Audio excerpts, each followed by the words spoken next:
Chicken மட்டனே தோற்று போகிற அளவுக்கு ஒரு சூப்பரான சோயா கிரேவி எப்படி செய்கிறதுன்னு பார்க்கலாமா? இது சப்பாத்தி, நான், தோசை எல்லாத்துக்குமே ஒரு பெஸ்ட் காம்பினேஷனுங்க. வாங்க ட்ரை பண்ணி பார்க்கலாம். ஃபர்ஸ்ட் மீல் மேக்கரை ஒரு 5 மினிட்ஸ் நார்மல் வாட்டரில் ஊற வச்சு அது நல்ல தண்ணியெல்லாம் பிழிஞ்சு எடுத்துக்கலாம்.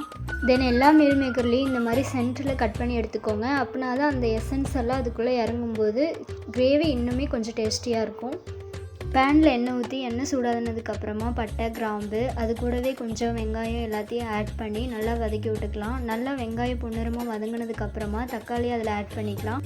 இது கூட உப்பு கொஞ்சம் ஆட் பண்ணி தக்காளி நல்லா வதக்கி விட்டதுக்கப்புறமா 3 டேபிள் ஸ்பூன் கறி மசாலா ஆட் பண்ணிக்கிறேன். உங்களுக்கு எந்த அளவுக்கு கிரேவி வேணுமோ அந்த அளவுக்கு கொஞ்சம் தண்ணி ஊற்றிக்கோங்க. அதுக்கப்புறம் நம்ம எடுத்து வச்சுருக்கிற சோயாவை இதில் ஆட் பண்ணி நல்லா மிக்ஸ் பண்ணிக்கலாம். இது அப்படியே லோ ஃப்ளேமில் கொதிக்க விட்டு ஒரு கிரேவி கன்சிஸ்டன்சிக்கு வந்ததுக்கப்புறமா நம்ம ஸ்டவ் ஆஃப் பண்ணிடலாம்.